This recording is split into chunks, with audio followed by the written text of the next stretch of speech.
Yeah, I missed that tour. What is it, Fafa Foley? Hey, remember we talked about that kid yesterday from Full House who was imitating Casey Kasem? Yeah. So I found out a lot more information about him, and then he called us this morning. Yeah, cool. So he wants to talk to us on the air. Okay. Let's talk to him. It turned out that I found out he was doing it through travel agencies. So you got him? Yeah. Let's talk to him. So John was right. Are you sure it's him? Yeah. Isn't he in prison according to the No. I spoke to somebody else yesterday. He did some time, and he got out. And, now he was on Full House last Tuesday. All right, let's speak to him. In time to make the taping, he got out of jail. I want to hear his Casey Kasem impression, and I want to hear him, book some travel plans. Yeah, let's hook him up with a travel agent. Yeah. World's gone nuts. In case you weren't with us yesterday for this one, this kid's on Full House. He's like, I don't know, about 16 years old or something. Gary said in his 20s. Oh, yeah, that's right. 22, 23. Yeah, he's 23 years old. This guy's on Full House, and he's like 23 years old. So he does a pretty good Casey Kasem impression.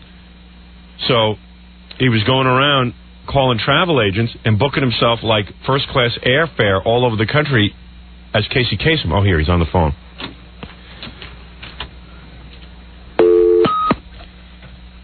I should know you because my kids watch this show every week, shouldn't I? How you doing, Brian? How you doing? This is Brian Evans from Full House. What, have you been acting like your whole life and stuff? No, I came out here about 6 years ago from Haverhill, Massachusetts. Oh, yeah, my wife's from there. Oh, really? Yeah. Yeah, That's a weird place, Robin. That's like it's a little quaint town, up in the... like sort of on the, almost on the border of New Hampshire. It's in Massachusetts, and...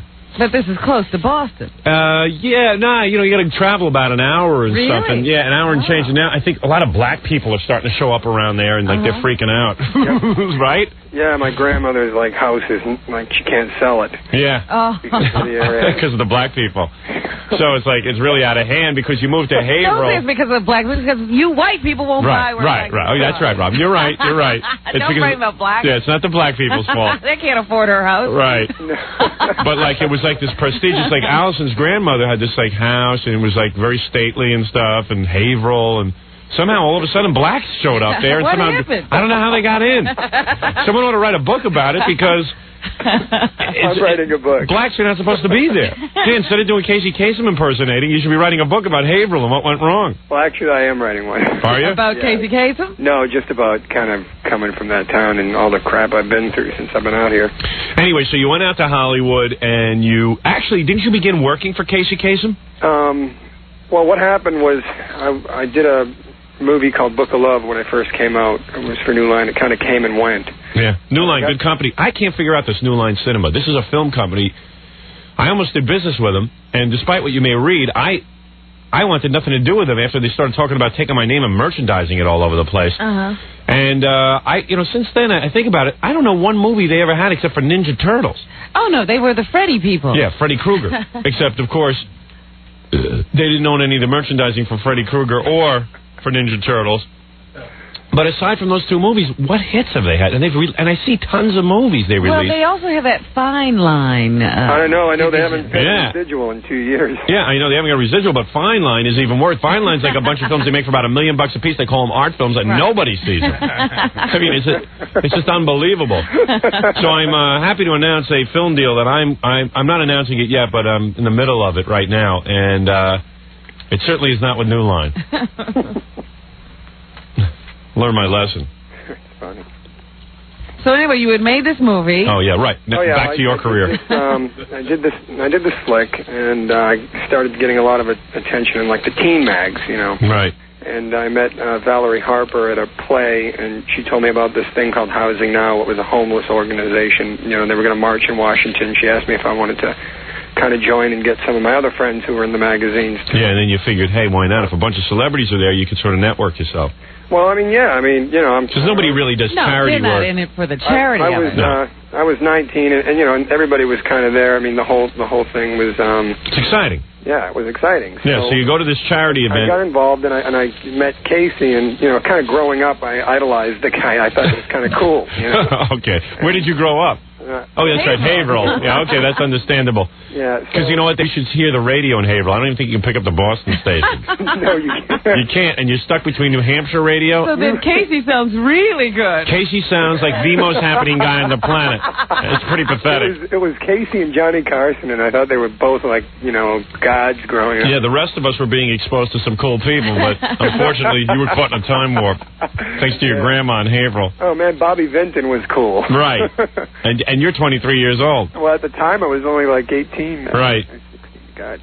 All right, so anyway, they got us involved in this organization, and Casey Kasem was at one of the events, and I went up to him, and I just, finally kind of got to meet him, and I was like, I just want to tell you that I think, you're great and all this. I'm just curious, I've never met a Casey Kasem fan before. I got to ask you something. Okay. Like when you're growing up and you're idolizing Casey, exactly what is it? What is it that you are attracted to? His delivery? I wouldn't say, I just kind of admire. He did like a lot of radio and stuff like that, and the voiceover, and I was really into that. Right. Oh, you like the cartoon voices? Well, I kind of like. Yeah, I guess you admired the Scooby-Doo Casey Kasem. Thanks. Yeah, that guy. Yeah, I am Scooby-Doo. Meanwhile, Casey Kasem does cartoons, and it's the same stupid voice. Yeah, he doesn't change his voice. Doesn't disguise his voice. It's like, hi, this is Scooby-Doo coming at you. Yeah. Hey, Scoob. Hey, Scoob.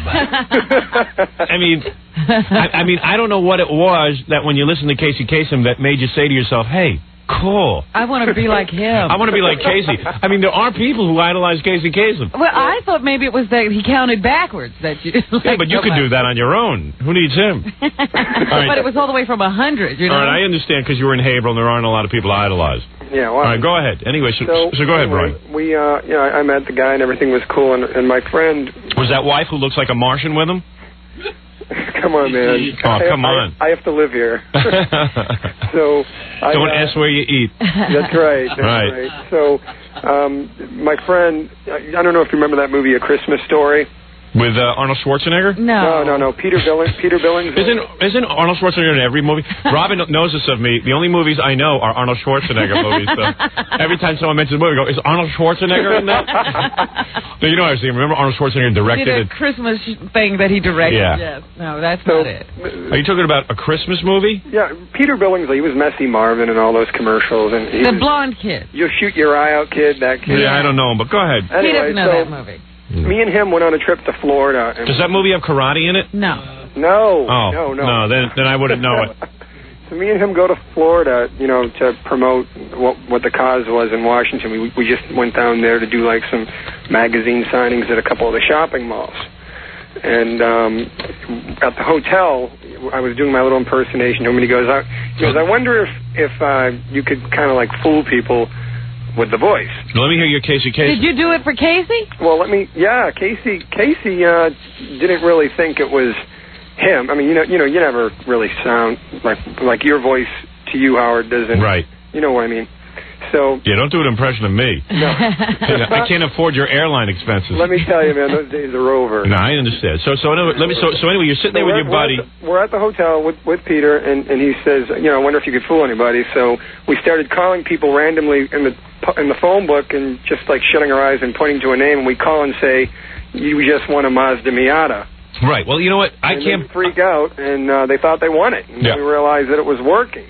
I can't put you down for that because when I was a kid, although you were a lot older doing this, when I was a little kid, I used to call up and pretend I was Gene Rayburn from the Match game and ask people to match stuff, and I would tell the old women on the phone that they just won a refrigerator, and so you get all excited and screaming and stuff. But and then nothing ever comes. Yeah, but I never, Howard, never ordered airline tickets in Gene Rayburn's name. No.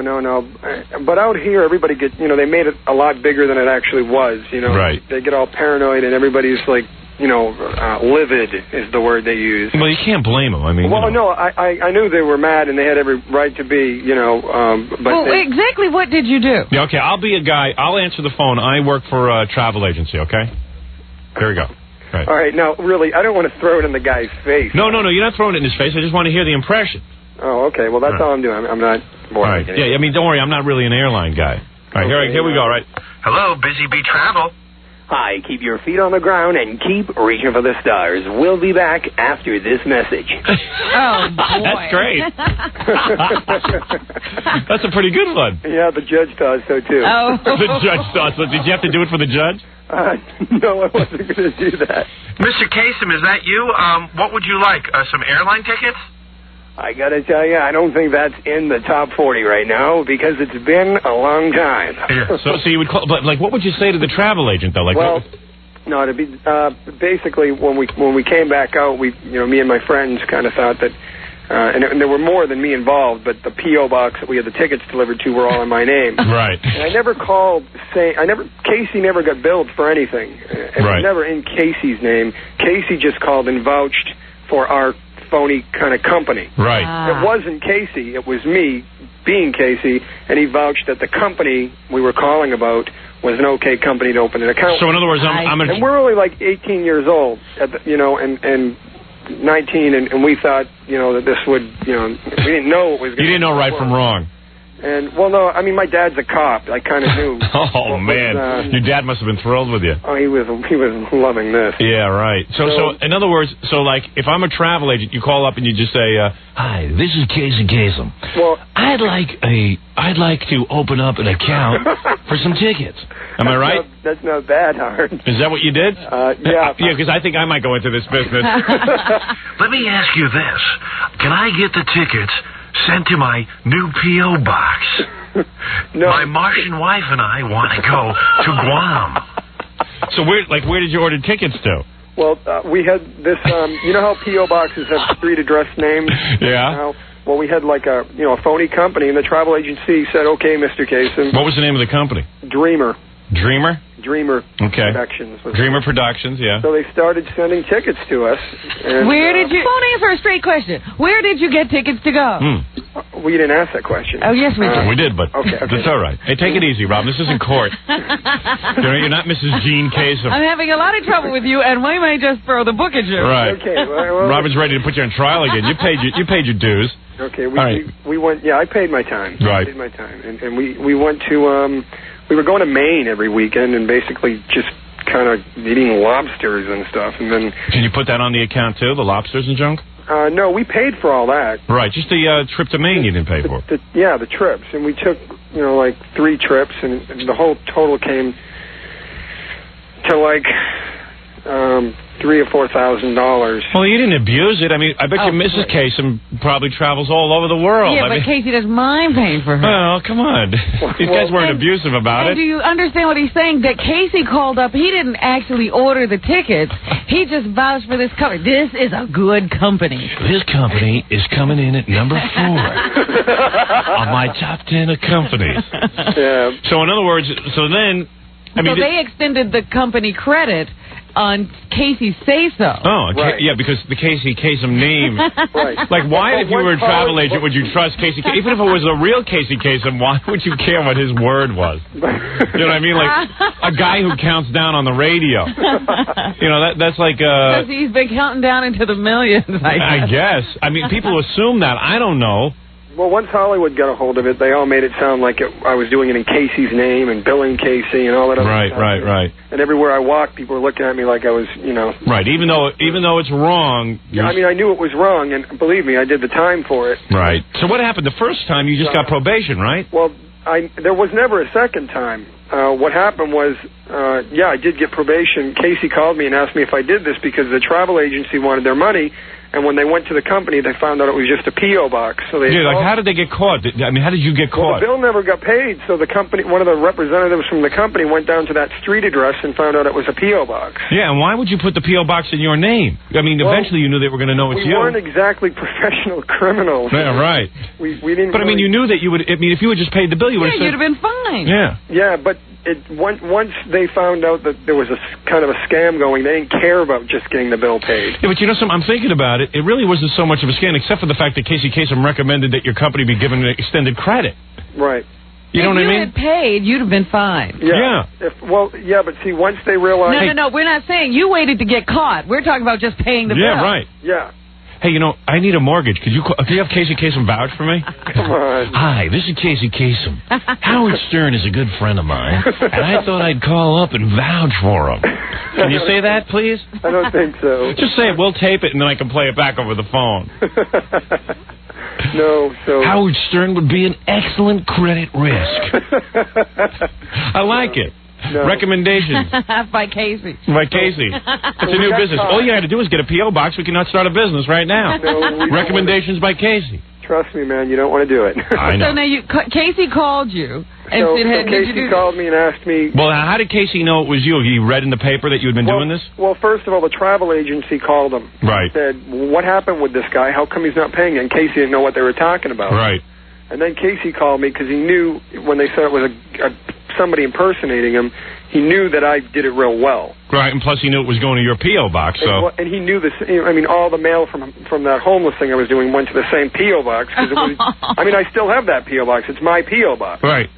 And Casey called me and asked me if I did it, and I said, yeah. Hi, this is Casey Kasem. Hey, does he talk that way off the air? Yeah. Yeah, was he like going... Did you make phone calls in my name? Is that what he said? Hi, Brian. Hi, Brian. He said something like that. I understand you've been making the top 5 phone calls in my name. Oh, God. No, he was like, Brian, I just got word from a travel agency that you might have been ordering tickets in my name. That's great. And I said, yes, I did. I apologized, and I said, I don't know what's going to happen, but, I said it was me. Well, it was a dumb thing to do, and you apologized to the guy. Well, I mean, I felt like an idiot. I was right what was I going to say? You were caught, right. You were honest, and you said, look, this is it. I did this. Yeah, basically. And then I got probation. I went to court, and Casey was there. And Casey actually showed up? Yeah. Not in your behalf. No, none of my... Was he really mad? Was he glaring at you? He was pretty ticked off. Did he say anything to you?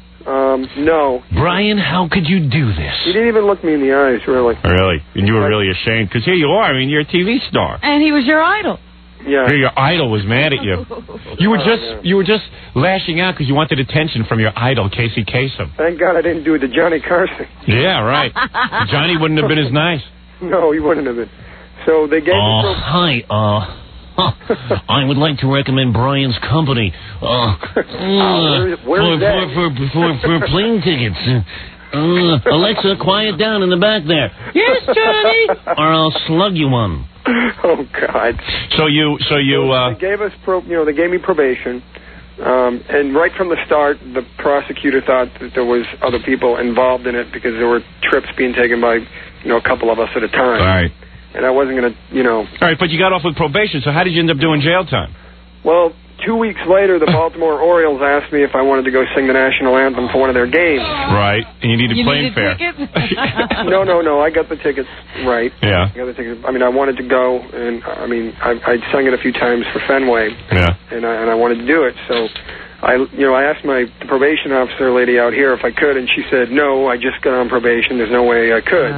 You couldn't leave California. I was just, at the time, when you're that age and you're not thinking and, everyone's telling you. How old do you have to be, you to get start to a certain age when your brain starts working. Right. Yeah, I think you're old enough you can start thinking. Yeah. Yeah, you didn't realize the seriousness. You said, hey, what's the big deal if I go to Baltimore? Basically, so she told me not to go when I went.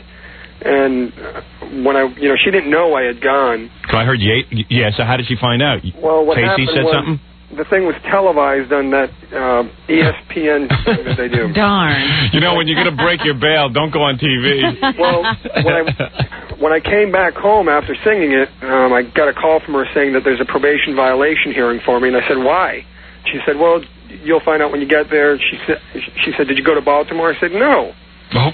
So I went before the judge. And Hi, this is Casey Kasem. I was with him all weekend. Casey came in with a tape. Yeah, you should have said, holy, Casey's right here with me. We spent the weekend in my apartment. Hi, this is Casey Kasem, probation officer, and I want to say Brian was with me all weekend. Oh, no. That would have been great. Yeah, I can vouch for this young man. Casey would have killed me. Right, so at that time I get to court, And, you know, one of the promoters that was working with me down there in Baltimore was in court sitting next to Casey. Oh. Casey was there again. Well, I mean, this promoter... Nice. You did them a favor and sang the national anthem, and he's there squealing on you. Yeah, but can you see? I mean, Casey's really involved in the case. Well, it seems to me Casey has a lot of free time because all he has to do is read that American Top 40 script once a week. I mean, you know. This is ponderous. Well, the promoter guy was, like, lying. You know, this guy had nothing to do with this whole thing. He was just there kind of kissing up to Casey. My mom was sitting next to them and overheard this guy trying to sell him land in Florida. I mean, and Casey was just like yesing him to death so he could get out of there. Yeah. And the judge asked me if I went to Baltimore, and at that point I knew, you know, I mean, here's a promoter. What am I going to say no? Yeah. I was kind of screwed. Yeah, you were on ESPN. Yeah, and it was kind of obvious, you know, and then she... Coming in at 5 years and 2 years probation. Yeah, and she, you know, she mentioned... all this information to the judge, and then the judge looked at me, and Casey said, you know, he's not taking his probation seriously. Your Honor, this gentleman is not taking his probation seriously. And the judge said, well, what do you think should be done? And Casey looked at him and Throw the book at him. Casey looked at him and went, Your Honor, I think he should be punished. Those are the words you wanted to hear.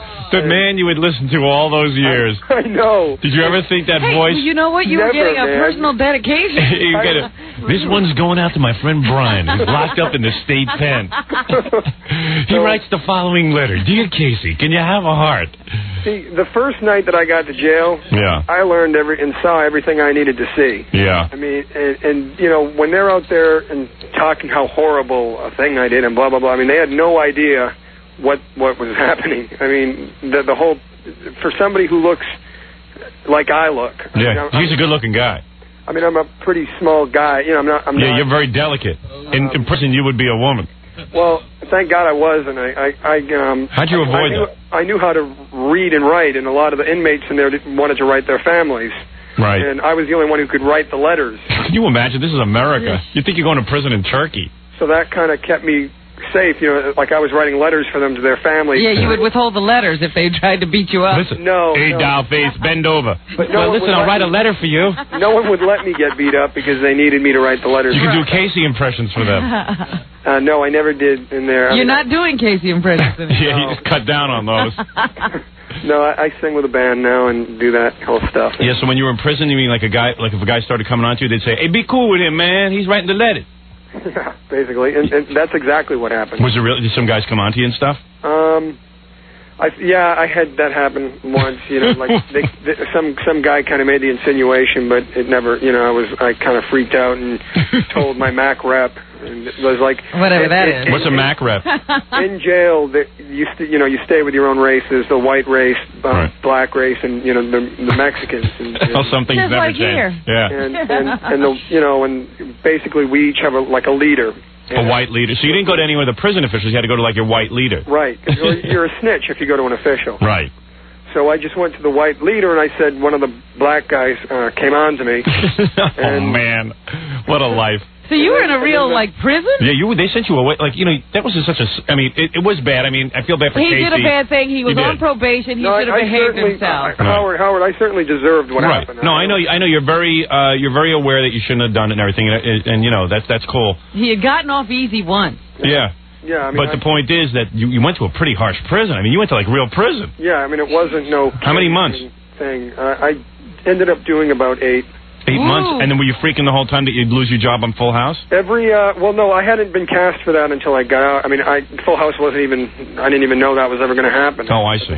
You got it when you got out. Yeah, when I got out, I kind of... You should do an episode where you play Casey Kasem. No, I don't think so. That'd be really good. Hi. You should do an episode where you actually start making phone calls as Casey Kasem. And go to jail. Yeah, and go to jail. Great. And bring Bob Saget with you. I think he should be locked up. No, he's a nice guy. Yeah, those guys are pretty good guys. Actually, we know Bob and we know John Stamos. John Stamos. Yeah, they were all real nice people to me when I was working there. You know. But anyway, so do you want me to finish this MAC rep thing? Yeah, so you go to your MAC rep he's like what, the white Aryan leader? Yeah. Well, he's the white, big, huge dude leader. Right. And he went to the big black... But doesn't he have to say... when you go to him and ask him for a favor, isn't it like in The Godfather, you got to sort of go, hey, look, I need you to keep the black guys off my ass, You know, and then he'll say, what are you going to do for me? No, it doesn't work like that. I mean, they don't want riots either. You know, everyone wants to kind of keep the peace. So the big white guy goes over and negotiates with the black leader? He tells the black guy, you know, this happened, and the white guy, you know, my leader came up to me and just said it's taken care of, and I never saw or heard from that guy again. I mean, he never even came up to me. I never even saw him on the yard, actually. That's pretty cool. Yeah. I like how they work things out in prison. Yeah. It seems a lot simpler. It's really weird. I don't want to go, but I'm saying it seems pretty simple. I mean, as we're talking now, and I think about it, I mean, these places are absolutely packed. Yeah. I mean, it's insane. There's, you know, down here at the L.A. County Jail, which is where I had to spend the first 30 days. I thought prison was a lot worse. I thought, like, when you go to the white guy, then he says, well, look, you got a choice, boy. Howard, you could either be with the black man or you could be my wife. And if I was you, I'd rather be with a white man, at least. He needed his letters written, too. Yeah, so did you have to write millions of letters for that white guy? Man, I have some calluses on my fingers. Yeah. You spell real pretty. I wrote real good. Yeah, you better be writing down what I'm saying here. He's a calligrapher now. Yeah, right. You're a scribe. He's like a scribe in prison. Yeah. Can you imagine knowing how to write could actually keep you safe? Yeah, that's better than cigarettes. Yeah. Now, you my secretary. Now, put on a miniskirt, and let's get taking some dictation. So you wrote letters for black guys and white guys? Well, I'd have to ask, you know, my MAC rep if it was okay first. Right. Imagine you have to answer to some hillbilly. You're like a slave. That's great. Well, my MAC rep. You have to. I mean, it's like a whole different world, man. It's like snorkeling, you know? Yeah. It's like you got if you're going to breathe, you need that mask. You stay away from the big fish. Right. So then But you see how good this was? He will never do anything again. Oh, yeah. Man, I won't cross the street unless it's just walk. You won't even spell Casey Kasem's name. No. Casey Kasem. So Casey, boy, he showed up at the probation hearing, huh? Yeah. Yeah, that hurts when like a big celebrity shows up, man. You know the judge is going to take it seriously. Yeah, well, when I came out, my probation officer, the new guy that I had when I just came out of jail, realized that I wasn't, you know, at first, I mean, Casey and all them kind of made me out to be like I was this real hard, bad, yeah. hard, you know, he should be locked up. Like a con man. Yeah, I mean, they tried to make it look, you know, like I mean, he told my probation officer that he feared me more than the PLO because I could impersonate him. That he, you know, and he fears you more than the PLO? That's what he told and that's when my probation officer went, what? What is this guy, you know? Yeah. And then he came back to me, and that's when he said, you know, that's when my probation officer realized that that they weren't exactly, you know, looking at me the right way. Yeah, it wasn't like you were going to do Casey's voice anymore and steal stuff. You were you wanted to just sing the national anthem. Yeah, and I just wanted to get this over with, you know. I can't believe you got asked to do the national anthem and you weren't even on Full House yet. That's pretty good. Yeah, well, I'd already sung a couple times for Fenway, and once you sing once, you can pretty much sing. So you're on the circuit. Yeah, I mean, all they require is a videotape of. Let me hear you sing a little of the national anthem. I can't believe there's a white guy who could sing the national anthem. Oh man, you want me to sing the national anthem? Just give me a couple. Just give me a couple of lines. Sing it as Casey. Oh, dude, I can't sing it as Casey. Well, introduce yourself as Casey. And now here's Brian Evans singing the #1 song in the country. Go ahead, and then break into it. Well, I won't say his name. All right. I'm getting in trouble for that. Okay. You can't even say Casey's name. Well, I can't say that I am him. Right, okay. That's cool. he will never do that. You don't say you're Casey Kasem. By the way, this is Brian Evans doing an impersonation of Casey. He remembers his MAC rep. Right. Yeah, you don't want to run into that MAC rep again. No, I remember. Yeah, I remember a lot. Robin, I'm Fred's MAC rep. Go ahead. All right. Here's Brian Evans singing The Star-Spangled Banner.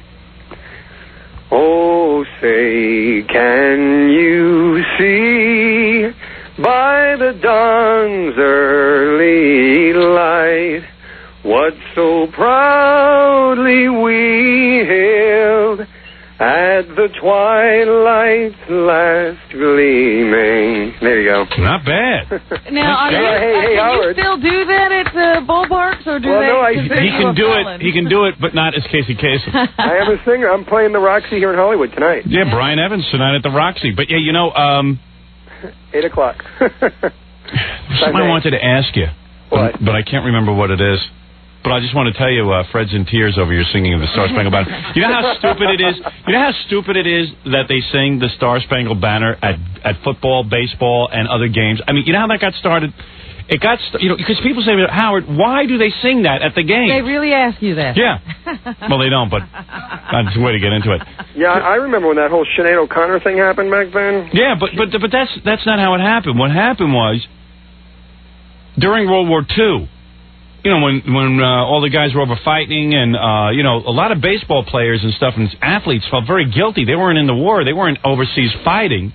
And a way to sort of show the respect for the guys who were fighting was to sing the national anthem. And a lot of the women and stuff had husbands over there. It was the whole damn country was at war. But after the war ended and stuff, I guess no one wanted to stop it. And now are you doing and stuff and stuff and stuff? What? You don't like my delivery? Well, maybe I'll get you a different person to work with. Sorry, this is the way I talk. And stuff. Yeah. Sorry, Robin. Maybe you should do an hour. We'll see how you talk. Anyway, that's a new thing. Okay. Sorry, Robin. Didn't mean to offend you. Anyway, I guess your speech is so perfect. No, it's not. Okay. Well, anyway, never mind that story. Robin has something to say. Go ahead, Robin. Go ahead. I guess I was on too much of a roll. I'm just trying to hold an audience for 5 hours. That's my job. Hey, anyway, thank you, Brian. No problem. Yeah. Actually, I've sort of been sidetracked on that one. Oh, stop it. Go on with your story. Nah, I don't want to. Don't want to. I met you. You might have something more interesting to say. I just happened to notice. My delivery evidently isn't up to par today. Oh, goodness. Howard. Yeah. So I actually met you out here at the Bellage. What was that? I met you at the Bellage out here. Oh, did you? Just kind of a quick hello and told you I got your book. Yeah, I blew you off. You looked like a Casey Kasem impersonator. Yeah, you did. But I didn't want you getting familiar with my voice. No, man. Believe me, those days are way over. All right, dude. Way over. All right, well, you learned your lesson. Yeah, I have. Yeah, all right. I have. All right, so you'll be at the Roxy tonight. Brian Evans, he's from Full House, and he also does a wicked Casey Kasem impersonation. I asked for that. Got him into a bit of trouble. Don't expect to hear it tonight, though. Don't expect to hear it tonight. What is it, Fa-Fa-Fooey? I have sort of a hot news flash, at least for our listeners. Yeah. Kurt Cobain of Nirvana is in a coma. What? In Italy. Really? And that's the only report we have right now. I just spoke to the guy from Associated Press. Do you think that's more important than a guy who was in prison and had to talk to a white guy? I got to tell you, I've been riveted to Brian. Yeah, Brian's got a great story. And a great impersonation. Yeah. You don't do a Kurt Cobain impression, do you? Because he won't complain. What's he doing? Would you like me to give you one right now with him? Yeah, go ahead. Okay. Hey, not bad. Not bad. Hey, Brian. Very quick, Brian. Hey, Brian, you could replace him. All right, Brian Evans, of course, who had the compelling story of being arrested and convicted after doing Casey Kasem impersonations. Well, you've learned your lesson. How would Casey say goodbye to us, Brian? How would he sign off? Keep your... He would say... Right. Okay, everybody, just remember to keep your feet on the ground and keep reaching for the stars. And don't forget to catch Brian Evans at the Roxy. Yeah. All right, Brian. Take care. Take it easy. Bye-bye. You know why he does a good Casey Kasem? Why? It flows. It's very natural sounding, isn't it? Yeah. Because even when I do it, I notice I tend to stop to it. It's like, keep reaching for the stars, and he's got it down. I know. Keep your ass out of jail and your sphincter covered up. Eee. So Kurt Cobain of Nirvana is in a coma? What happened to him? Yeah. What, did he do some drugs or something? You want to hear something really funny? What? That guy is really talented, too. A bunch of listeners called us and told us they heard it on the radio, so I called Associated Press. Uh-huh. And the guy goes, yeah, I just heard that on the radio. And I go, why don't you put it over the wire? Yeah, like, help us out. But that's all they know so far. People are assuming that it's drug-related, but nobody knows. Yeah, well, what do you... not too many 20-year-olds slip into a coma on their own. Yeah, you get a brain Could have hemorrhage. been diabetic. Could have been slipping by the toilet, on the tile. John's out there bumming out big time. He's one of the best songwriters around. Kurt Comabrain. Kurt Comabrain. Comabrain. I'm so happy. There's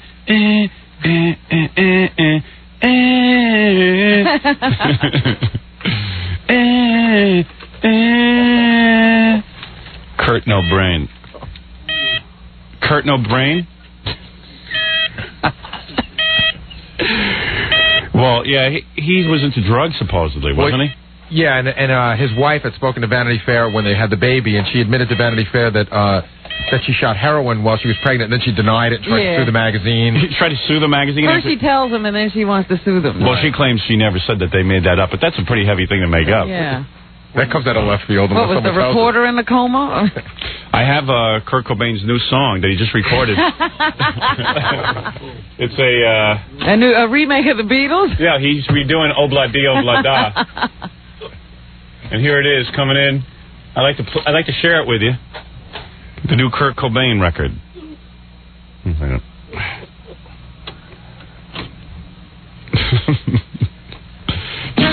He only sings a little bit on this, as you can imagine. He's just getting back from an illness. Yeah. The rest of Nirvana had to sing this part, Robin, and then Desmond has a barrow in the market. I'll show you where Kurt comes in. Okay.